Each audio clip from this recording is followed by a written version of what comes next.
Muito boa noite. Chegamos a mais um encontro do nosso Dialogando com a Lição, nosso encontro semanal. E é o seguinte, eu sou Aquiles Portela e à minha direita está ela, a doutora Cirlane, que está aqui com a gente também, representando finalmente o time feminino mais uma vez aqui, né? É que ela também é aclamada, a gente também chama, nem sempre ela pode, então vamos aproveitar hoje que ela pôde e é isso aí, doutora. Obrigada, boa noite. Então vamos lá. Estamos transmitindo hoje, né, em dia extraordinário, né? Hoje é domingo, dia 27, né? Dia 27, é isso mesmo, isso, né? 27. É isso 27 mesmo, de né? abril. Ok, no técnico tá a Jaque, estamos transmitindo diretamente dos estúdios do Fato Amazônico. E doutor, é o seguinte, viu? O Fato Amazônico aqui, eu quero que hoje a senhora fique à vontade como se estivesse na sua empresa, viu? Ah, sim, com certeza. Bom, é o seguinte, você que nos assiste, eu vou pedir agora que você nos ajude no compartilhamento, né? E também na participação aí, né? Se inscrevendo no nosso canal no YouTube, se você ainda não está inscrito, ativando o sininho das notificações, deixando seu joinha, comentando, né? Dá uma boa noite, faça seu pedido de oração. Convide também quem não está ainda com a gente aqui, né? Quem você tem acesso e a gente ainda não tem. E é isso, dessa forma você já vai estar nos ajudando, tá bom? Parece brincadeira, mas você deixando seu joinha ajuda muito. Vamos orar, doutora? Vamos começar? Sim. Então a senhora é quem é a oradora do dia, viu? Então vamos orar. Vamos. Senhor Deus e Pai que está nos céus, muito obrigado por essa oportunidade que temos aqui de estar compartilhando das tuas verdades. Senhor, abençoe a todos os que estão nos acompanhando, os nossos internautas que estão ouvindo um pouco mais sobre Ti. E Pai, batiza-me com o Teu Espírito, a mim e ao Portela, para que possamos ser instrumentos Teus nesse estudo de hoje a compartilhar com outras pessoas. É o que nós te pedimos em nome de Jesus. Amém. Amém, Senhor. Bom, querido, é o seguinte, doutora, as considerações iniciais eu deixo aos seus cuidados, então, né? Não, você pode fazer essa introdução agora? Vamos lá? E aí a gente continua. Tudo bem, então. Bom, nós estamos com a lição número 5 hoje, né? Que é a continuação, né? É uma dobradinha, né? Que foi a proposta do autor, que a 4 é As Nações, parte 1, que foi na semana passada. E hoje é o fechamento, né? Continuação e fechamento. Nações, né? parte 2. As Nações, parte 2. E, inclusive, na semana passada, nós vimos que Israel pediu um rei. Isso para Israel foi ruim. Nós comentamos na semana passada, inclusive, que sempre que a política e a religião se misturaram para o povo de Deus, deu ruim, né? Não foi interessante para o povo de Deus. E vamos explorar um pouco mais hoje essa questão mais política, digamos assim, né? E as suas consequências. E principalmente, né? Nós hoje vamos entender o porquê e como Deus ainda está sempre no controle de toda a situação, né? Essa é a proposta dessa semana e a partir de agora, então, eu peço a você que esteja conosco aqui com a sua participação, né? O verso para memorizar é: aquietem-se e saibam que eu sou Deus. Já, né? Que pode colocar a imagem. Vai projetar aqui. Aquietem-se e saibam que eu sou Deus. Sou exaltado entre as nações, sou exaltado na terra. Inclusive, eu gosto sempre de lembrar, né, no estilo rabínico de análise, né, de texto. Aqui nós temos a afirmação, né, o verbo sendo citado 3 vezes, sou, né, eu sou, né, sou. O verbo, então, sendo citado 3 vezes nessa Deus, passagem. Eu sou exaltado entre as nações e eu sou exaltado entre a terra. Ou seja, Deus é soberano. Ele é soberano e 3 vezes porque ele está querendo dar um recado aí importante aí, né?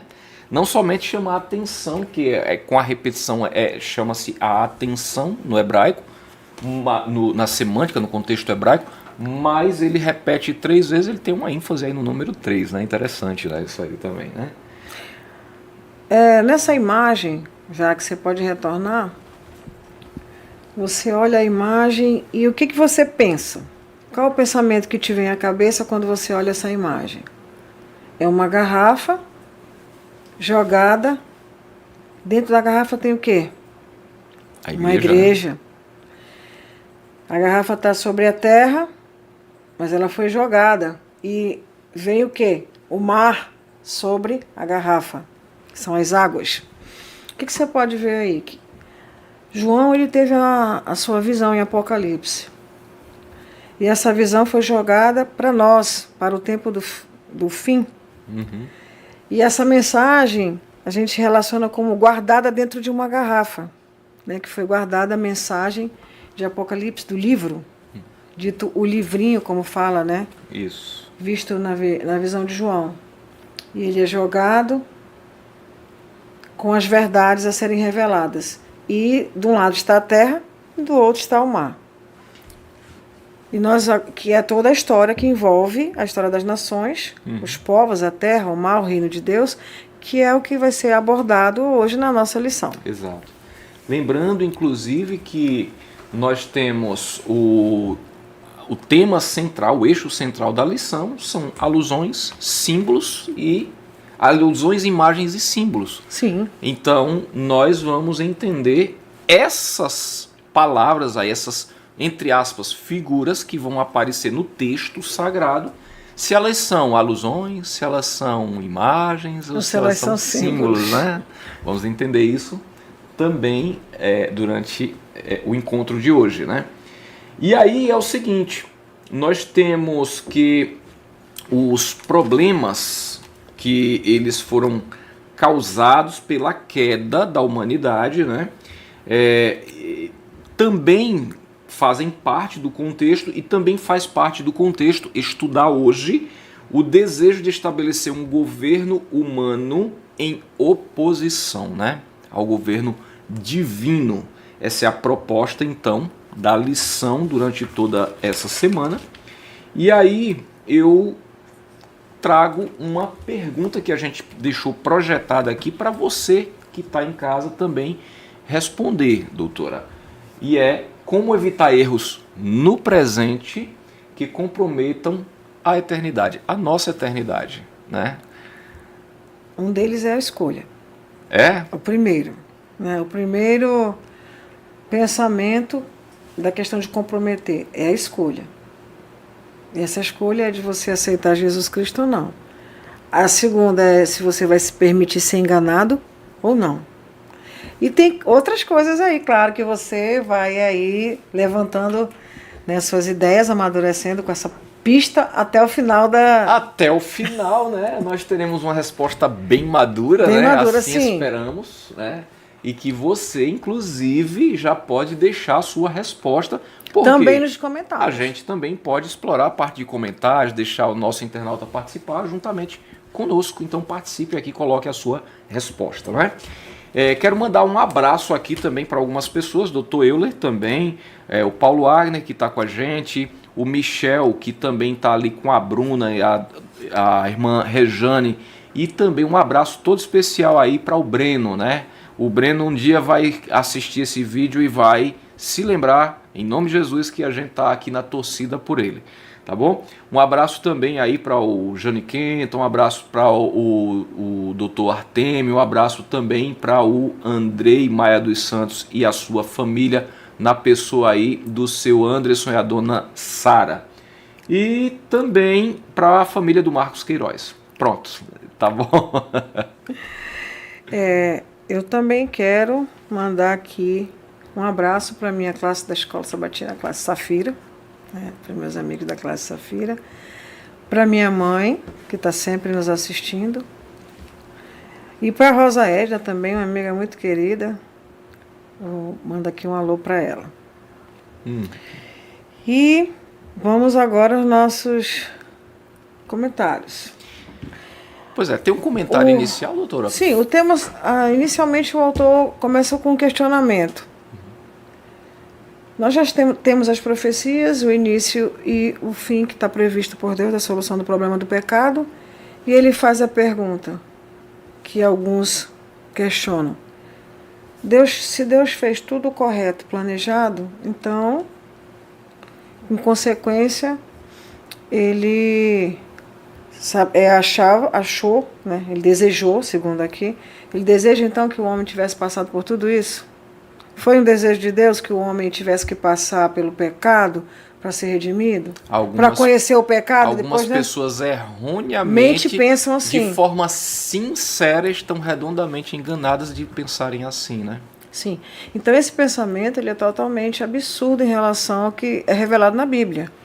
Porque Deus, ele era conhecedor, e é conhecedor do pecado, e era antes do mundo ter, né, sido acometido pelo pecado. Isso não significava dizer que Deus queria que o homem pecasse.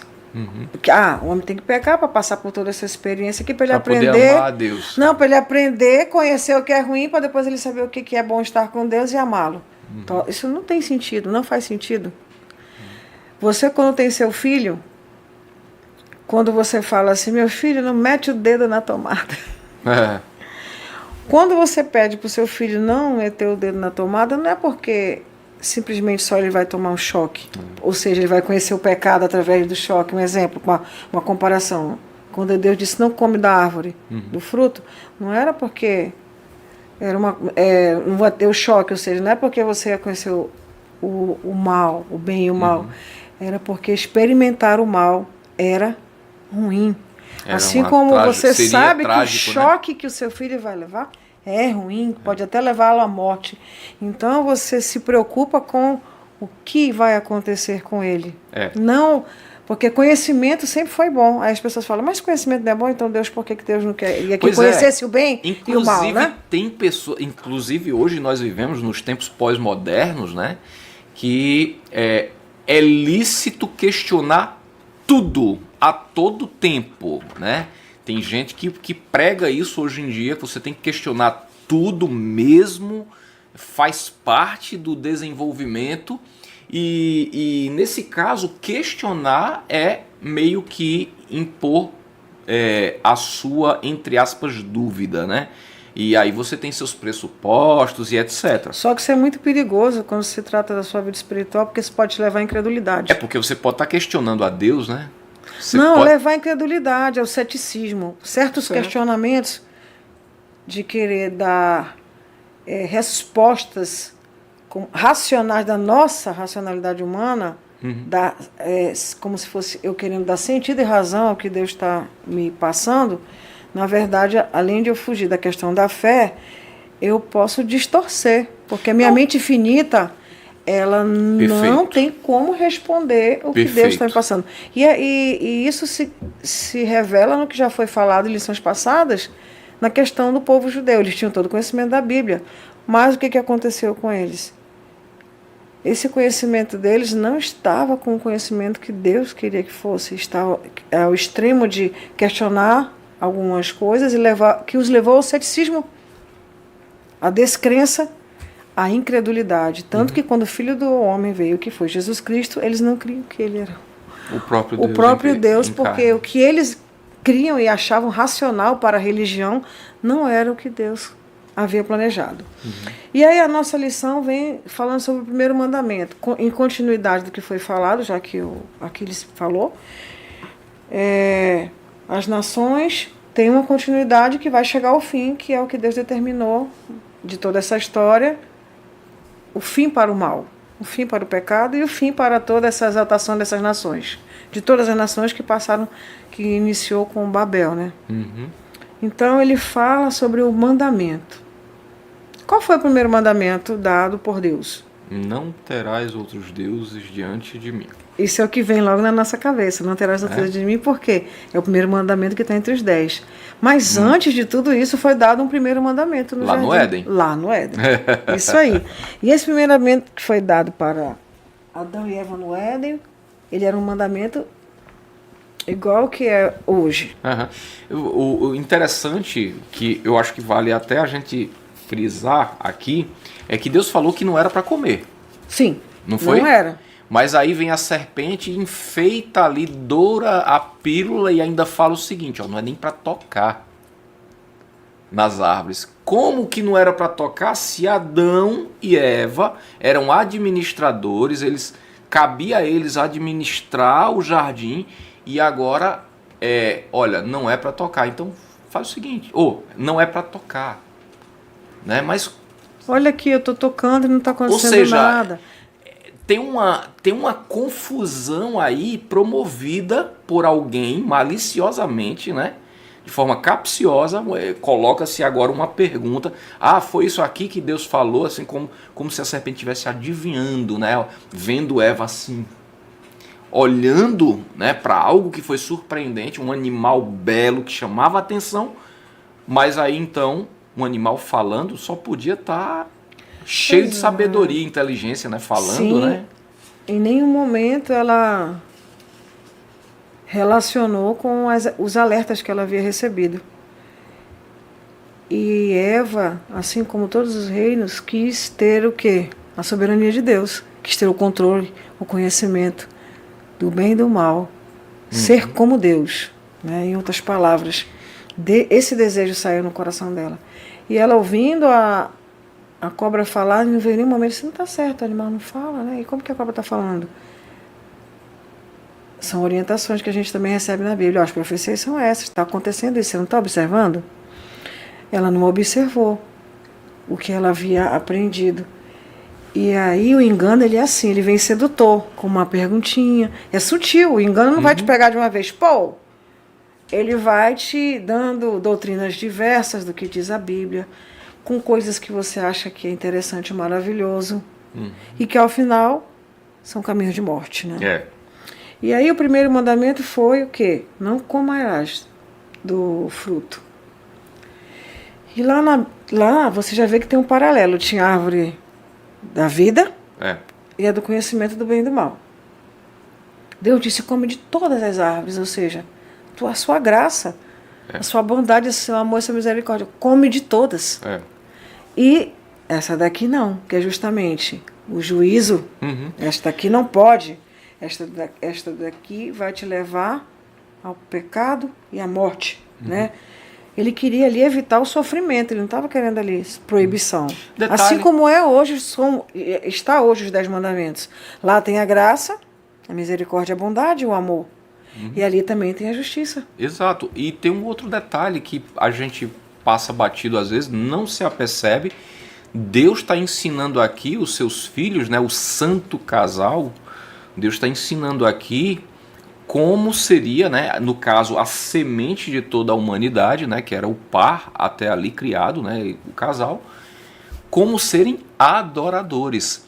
Engraçado que é o seguinte, no comer eles estariam adorando a Deus e no não comer também estariam adorando a Deus, não conforme eles queriam, mas conforme Deus determinou. Não é interessante essa perspectiva, né? Então o que Deus queria aqui era poupar o nosso sofrimento a longo prazo. Nós não precisávamos ter passado por nada que nós estamos passando. Conhecer o pecado não foi nada bom, nem legal, nem agradável. A gente sabe que houve muito sofrimento desde que no prazo. Nós não precisávamos comer do fruto, desde que desobedeceram a Deus. E essa desobediência veio desde Satanás, né? Querer o quê? Ela parte de como? Querer ser como Deus. Satanás que está ainda acima de Deus. Querer ser soberano, exaltado. Eva também teve esse sentimento de querer o quê? Governar sua própria vida, ser conhecedora, ser como Deus.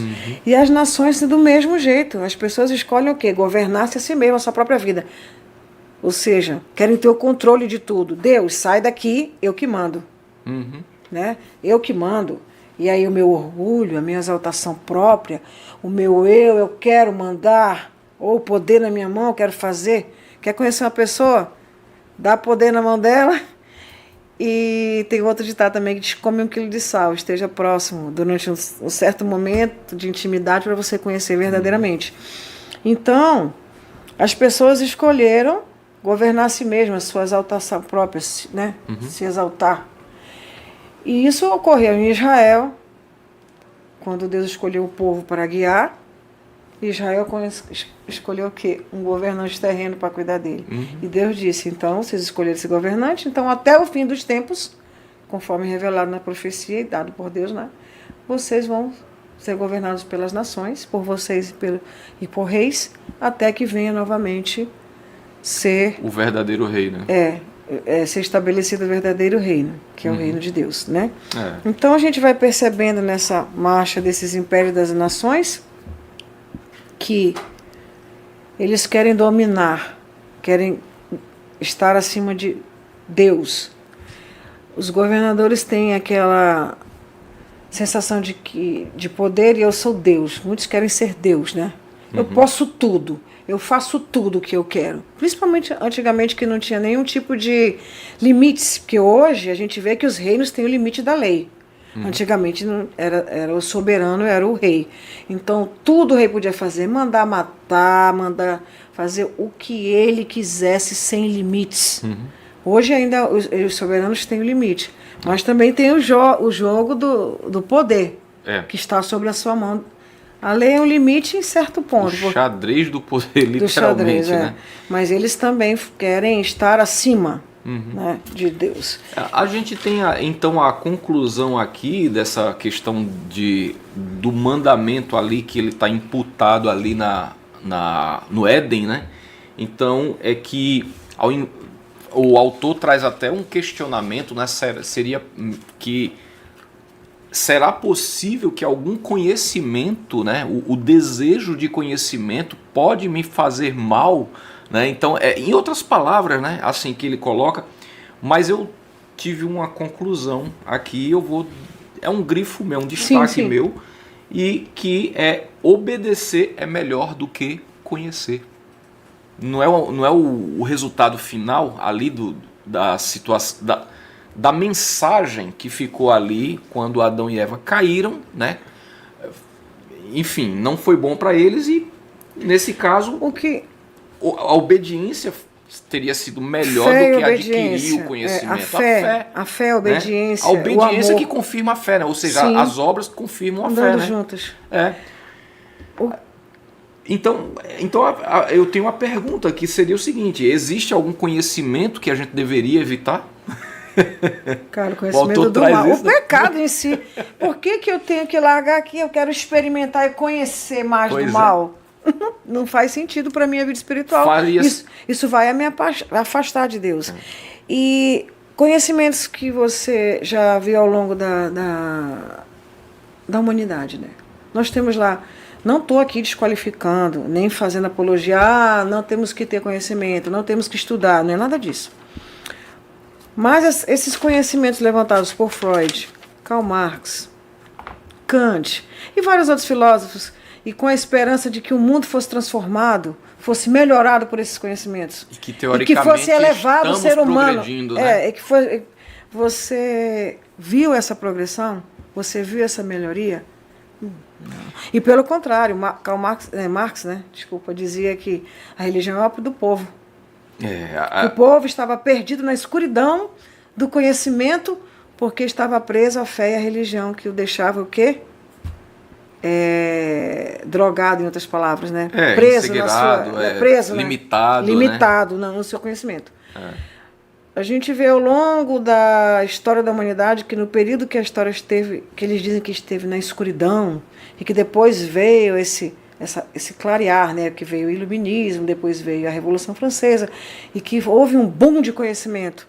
Esse boom de conhecimento trouxe uma evolução até um certo ponto, mas essa evolução que foi gerada na Revolução Francesa, onde a deusa era a prostituta, era a deusa da razão, afastou a queima das Bíblias, fez o quê? Trouxe uma degradação moral muito grande, ou seja, eu não tenho necessidade de experimentar a degradação moral. Não estou dizendo do conhecimento. Eu estudei todos esses conhecimentos, essas filosofias, fiz inclusive um curso de serviço social, estudei sobre sociologia. E é bom o conhecimento da história. E você vai comparando também com as profecias e você vai ver que as profecias foram acontecendo de acordo com o que foi falado. A história vai se revelando. E nos dá cada vez mais a certeza de que você vai ver esse desfecho. E o mal vai ser encerrado e Deus vai retornar para levar os seus filhos. Então você tem cada vez mais a certeza de que você o conhecimento que você está adquirindo na profecia, que a gente viu até na primeira lição, que é bem-aventurado aquele que estuda essa profecia, que você está no caminho certo. Que é esse conhecimento é necessário para você saber em que ponto você está da história da humanidade. E aí nós vamos para... o autor dá um exemplo aqui da história de um pai que queria mostrar a natureza para o seu filho. E ele vai e leva o filho para assistir um filme sobre a natureza. Só que num filme sobre a natureza, documentário como ela é, a gente já sabe que é selvagem. Aí ele querendo que o filho assistisse o documentário e visse as belezas da criação de Deus. Só que lá na natureza de pecado, hoje, você vê a beleza de Deus, mas também vê a cadeia alimentar, o mal do pecado. E vê que o leão vai lá e come. Que se espalhou, né? Come a gazela, tão doce, vai lá e come. Aí você vê um corvo e vai lá e destrói o ninho do pardal e come os passarinhos inocentes. E é uma cadeia, você está vendo ali o cachorro perto da beira do rio e que a cobra come o cachorro. O jacaré vem e come outro animal dócil que está lá bebendo água. E o filho começa a chorar e se espanta com aquilo, e o objetivo que o pai tinha de fazer com que o filho visse as belezas de Deus, essa intenção não foi boa. Por quê? Porque trouxe para ele uma frustração, ele chorou e se sentiu mal. Então o conhecimento do pecado e do mal não era necessário para a gente. Exato. Não precisava isso. E isso mostra também que, por mais que você procure a esperança nas nações, nos líderes, você não vai encontrar, porque eles também são falhos e humanos. Exato. E lá vai estar o que nos governos que a gente vê desde o início? Corrupção, maldade, né? Desvio de dinheiro e entre várias outras coisas. Ou seja, não é bom o mundo. Não vai ser nunca bom. Nenhum desses reinos serão bons. Serão sempre guerras. Você não vai ter paz, fome, miséria, destruição. Tudo isso você viu e continua vendo cada vez mais. Eu não posso pegar, como muitos estavam fazendo há um tempo atrás, escolhendo um político para colocar nele os seus anseios, até como cristão. Porque é direita, porque é esquerda. O cristão ele tem que estar baseado no partido do céu. Em Jesus. Ali, Jesus Cristo. Este é que é o seu exemplo e este é que é o seu guia. Não é nenhum político. E a gente vê aqui na história das nações. Eu gostaria que a Jaque colocasse aí o conceito de terra e mar, que é um conceito que está nas profecias, para você entender um pouco o que a gente vai falar agora. O que é a terra? A terra é um mundo de forma ordenada. Na profecia, é um lugar de estabilidade. Esse conceito dado lá. Mar. O que é o conceito de mar? Mar é nações gentílicas. O mar, turbulências, conflitos. E água, que vem do mar, povos. Aí lá no início da lição você vê aquela turbulência do mar naquele desenho. E aí você vê que está relacionado com o conceito. Deixa eu só puxar aqui. Deixa eu ajudar. Que está fora, que está desajustado. Pronto. Agora foi. Obrigada. E nós vamos lá agora olhar em Apocalipse, já que pode colocar Apocalipse 12, 15 para a gente. Esse conceito de mar relacionado com o que nós acabamos de falar para você entender o que está escrito aí. E o que está escrito lá em Apocalipse 12, versículo 15 e 16 que está em cima. E a serpente lançou da sua boca atrás da mulher água como um rio, para que pela corrente a fizesse arrebatar. Ou seja, por meio dos povos, por meio da força, da turbulência, ela queria destruir a mulher. E a mulher a gente já viu outros, que a mulher significa igreja, nós já vimos isso. E a terra ajudou a mulher. E a terra abriu a sua boca e tragou o rio que o dragão lançara a sua boca. E a gente sabe que em um determinado tempo da história da igreja, a igreja foi protegida por Deus, que era a terra. E aqui vale lembrar que nós estamos falando de símbolos. Sim, né? de símbolos. Aqui não é uma imagem, não. né?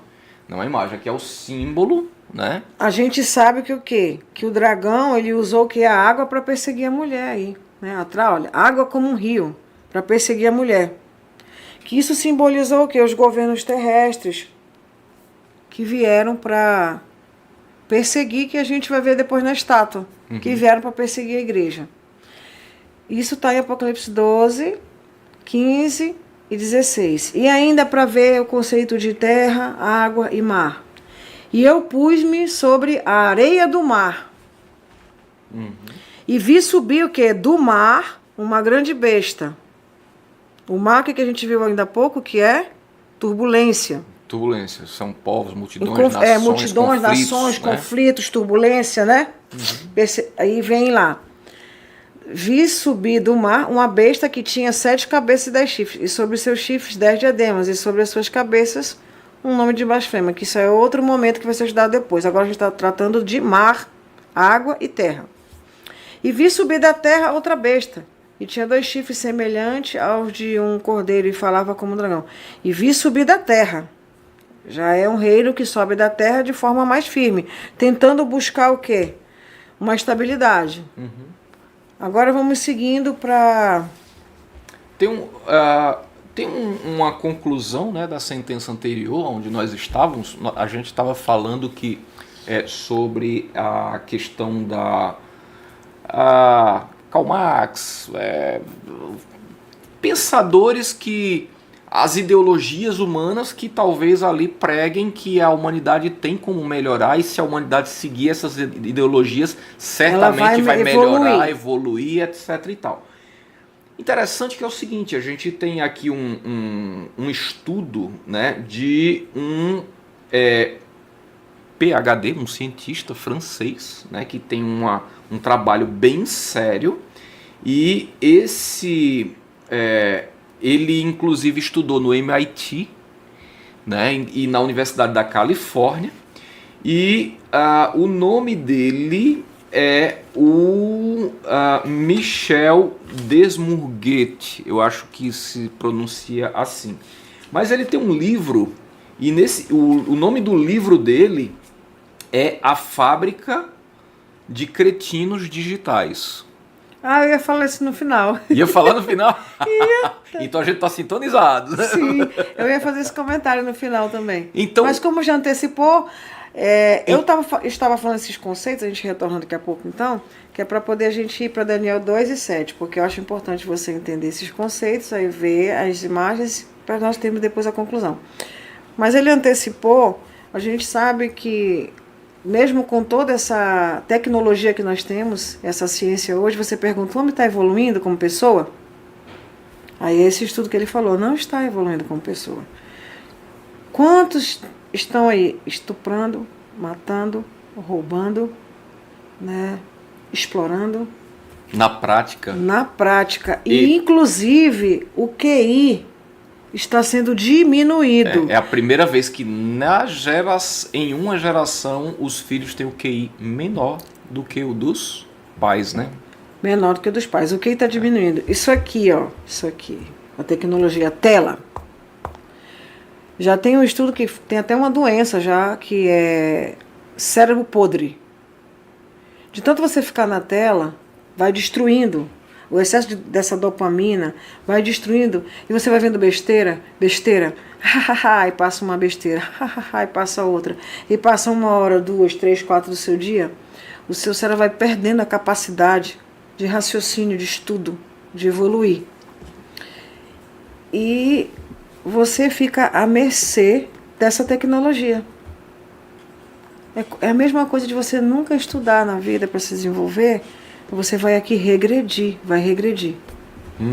E isso tem abrangido os jovens, os velhos, passam horas nessas redes sociais, inclusive sendo levados até ao aumento da prostituição,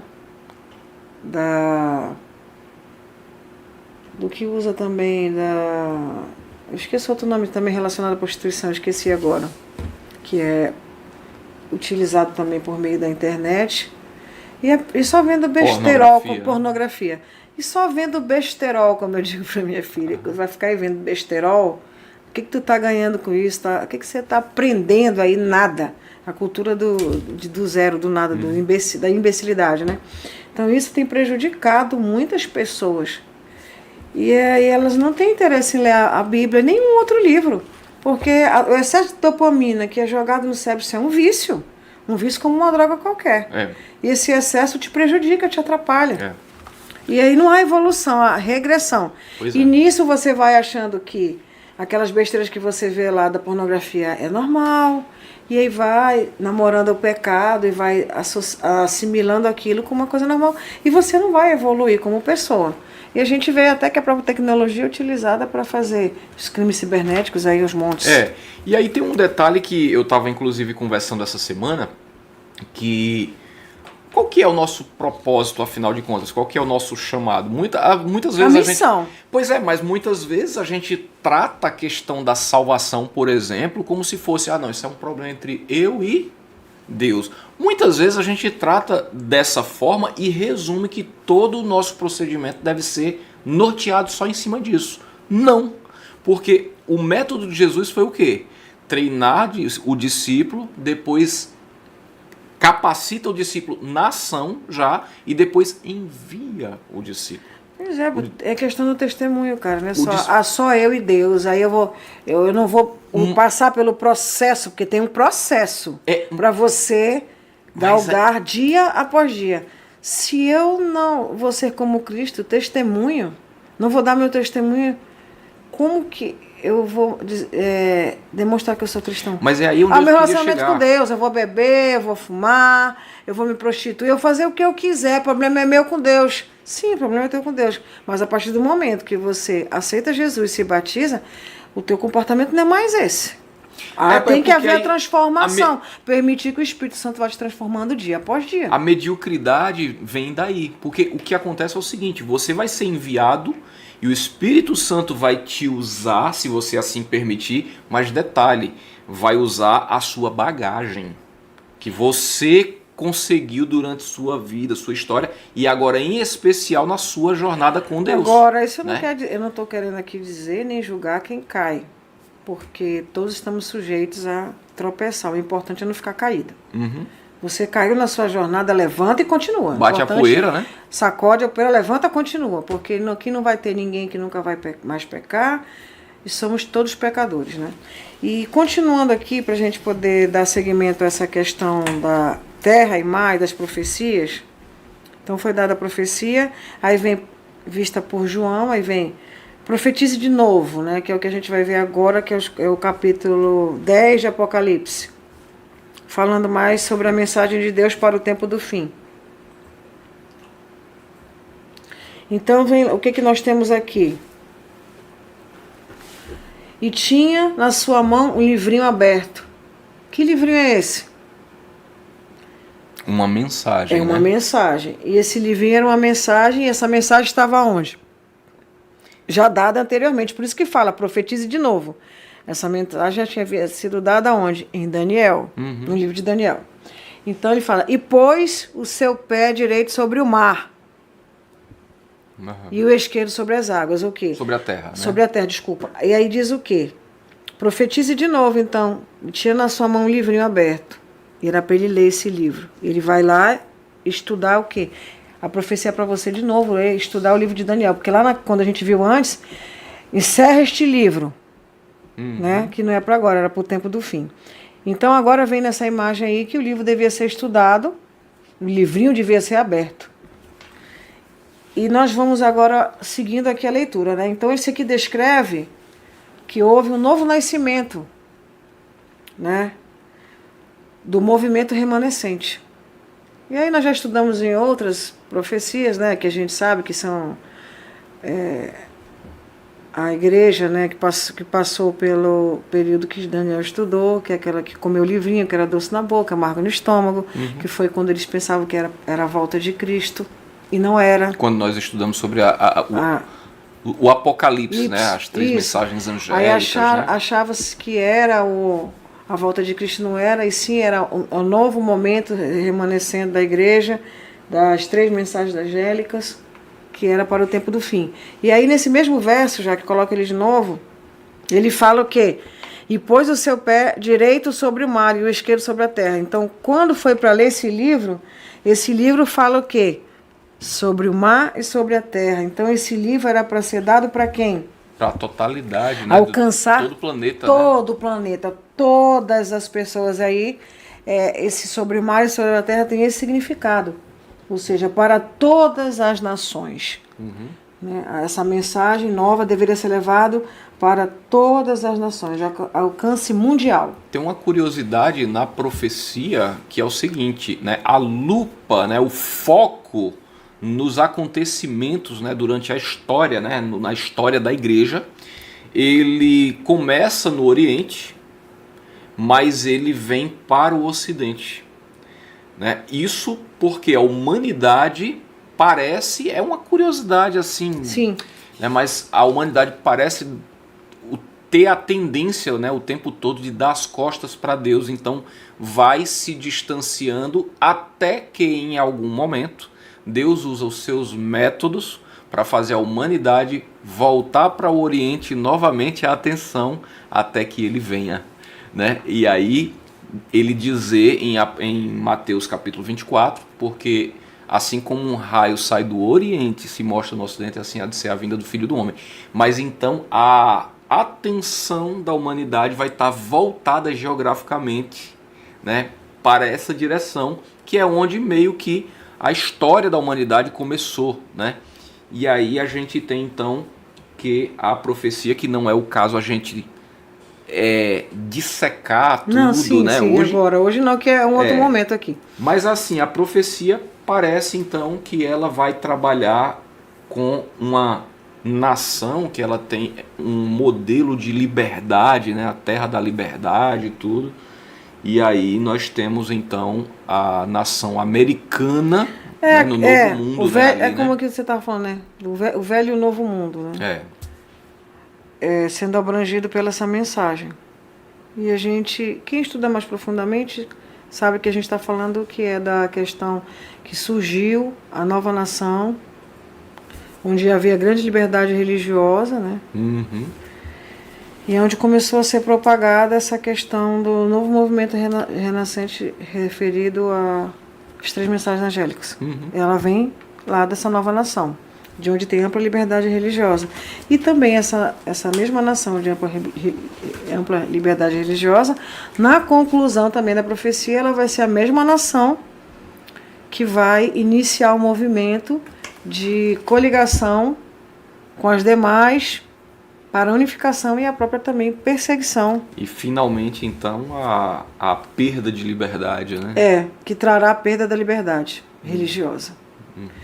E assim, voltando aí já aqui para o 10, versículo 10, a gente vê aí que essa mensagem ela tem que ser pregada a todo mundo, né? E a mesma responsabilidade que o povo de Israel teve na época de pregar o Evangelho, o povo de Deus escolhido também tem essa mesma missão hoje de pregar o Evangelho a todo mundo, né? É uma tarefa da igreja pregar esse Evangelho. E vamos lá. E fui ao anjo, pode colocar lá já, que fui ao anjo dizendo-lhe, dá-me o livrinho. E ele disse-me, toma-o e o comerei. E ele fará amargo o teu ventre, mas na tua boca será doce como mel, que é o que a gente estava comentando agora. E tomei o livrinho da mão do anjo e o comi, na minha boca era doce como mel, e havendo comido, o meu ventre ficou amargo, que foi aquela grande decepção. Estudaram a profecia e chegou-se, né, achando que era a volta de Cristo, foi aquela grande decepção, que não era o nascimento do movimento, né, do novo movimento da igreja remanescente. E ele disse-me, importa o quê? Que profetizes outra vez a muitos povos e nações e línguas e reis. Ou seja, a todos. Quando a gente olha as profecias de Daniel, a gente vê o que é a exatidão da queda dos impérios e como elas surgem, que é o que a gente vê agora. Jaque, tu pode colocar aí pra gente as profecias de Daniel 7, 2 e 7, o quadro? Então vamos lá. Uma comparação para você ver que Deus deu tudo o que iria acontecer dessas profecias, desses reinados, e a queda de todas elas também. Então vamos lá. Em Daniel 2 foi dada a visão a quem? A Nabucodonosor. Inclusive, já que você pode só entregar essa figura aí da estátua de Joga Daniel a estátua, 2, aí volta de novo para isso. Aí, isso, é esse o contexto aqui. Uma a estátua visão de Nabucodonosor. De Nabucodonosor, o sonho dele, né? Então, de Daniel capítulo 2. Sim. Então, você tem a cabeça de ouro, o peito de prata, o ventre de bronze, as pernas de ferro, os pés, ferro misturado com ouro. Depois vem com barro, desculpa. Depois vem uma pedra cortada de montanha, não por mãos de homem, e esmiuça tudo. E destrói. E essa pedra... Toda a estátua. Toda a estátua. Então essa pedra, ela enche toda a terra, se transforma numa grande montanha, enche toda a terra, e ela... Então o sonho encerra aí. E o rei não entende, né? Então, sim, e o rei não entende. Pra gente não dar aqui a explicação agora que não é o foco, então esse foi o sonho. Então pode voltar, Jaque. Isso. E aí vem, como nós falamos, a cabeça e tudo direitinho lá.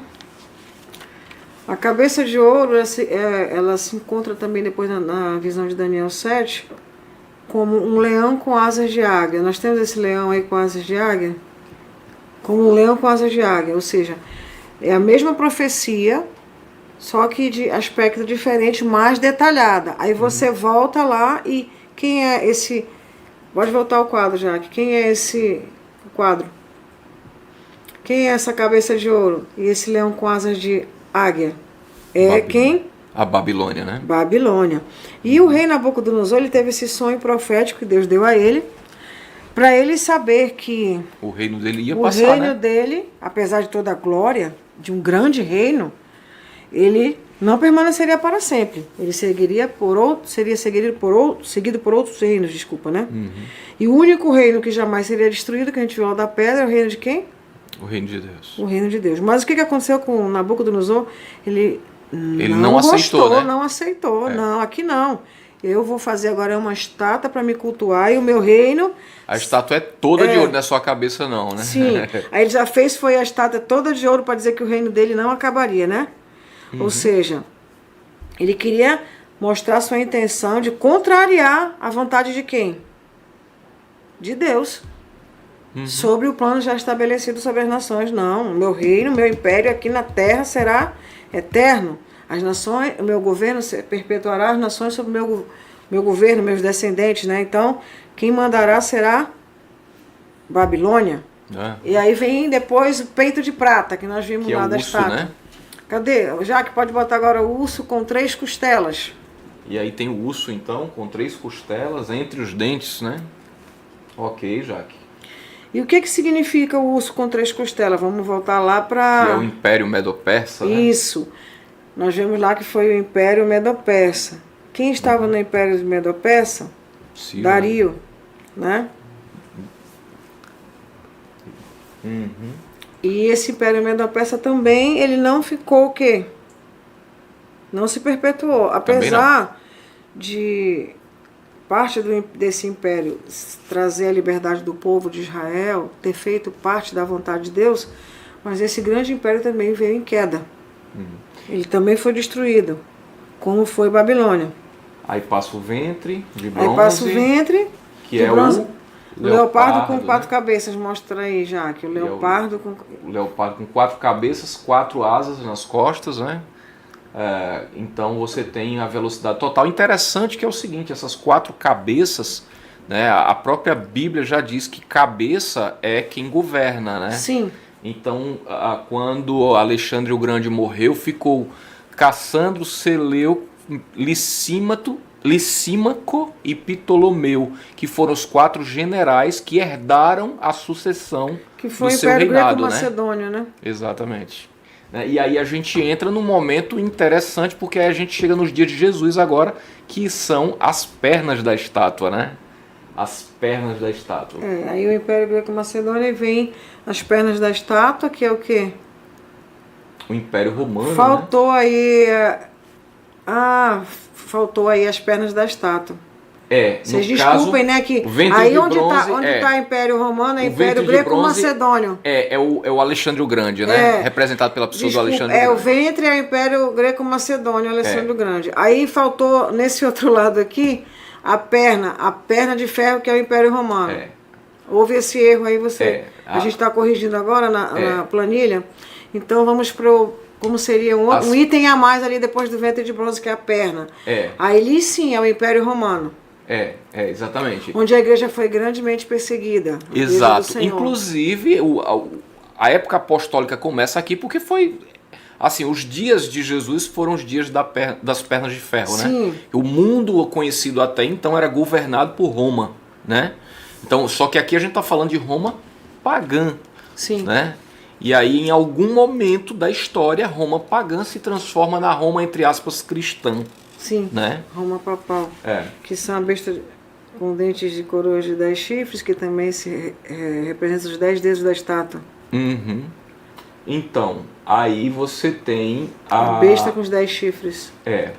Aí você então tem toda a explicação dessa questão aqui também, mas só para a gente identificar então os grifo agora símbolos, né, da profecia. O que a gente viu de tudo isso? Que você pode depois consertar esse erro da planilha, mas a gente vai fazer uma outra e deixar depois para você acompanhar a correta, que a gente engoliu aí, nem prestou atenção que estava faltando a perna.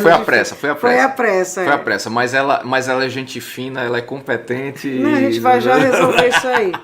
Mas o que você vê em toda essa trajetória de bestas, de chifres, de mar, de estátua, de ouro, de bronze, de ferro? Você vê os governos humanos e a tentativa dos homens de governar, né? De assumirem o controle, de assumir o controle sobre o mundo. Das nações governarem, de busca de trazer felicidade, paz, união. Mas a gente vê que nenhum desses governos conseguiram trazer isso. E não vão conseguir nem os que foram, nem os que são e nem os que virão, tipo assim, né? Eles não vão conseguir, exceto o único governo, que é o governo de Deus. Esse é o único governo. E o que a gente vê nessa última profecia, dessa última besta, é que os reis da terra, todos se unirão.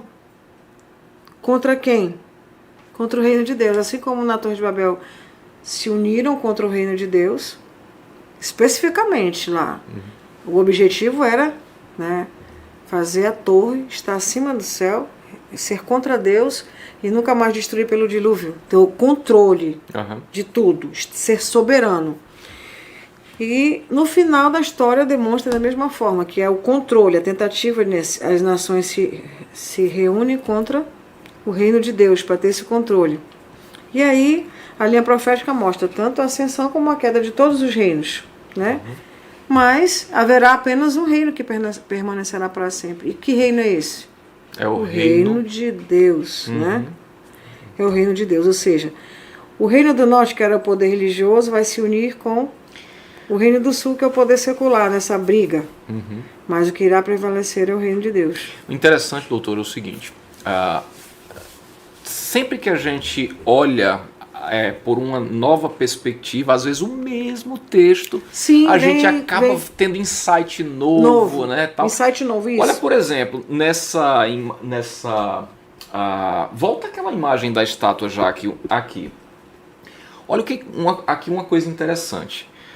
A estátua, ela tem elementos que para a humanidade são elementos de desejo, né? Metais preciosos, né? Sim. Então você tem o ouro, a prata, a bronze, o ferro, mas aí você vai chegando do ferro, ferro misturado com barro, não funciona muito bem. Nada hoje. Não combina. Não tem combinação com isso. Mas depois vem um elemento que ainda parece ser justamente...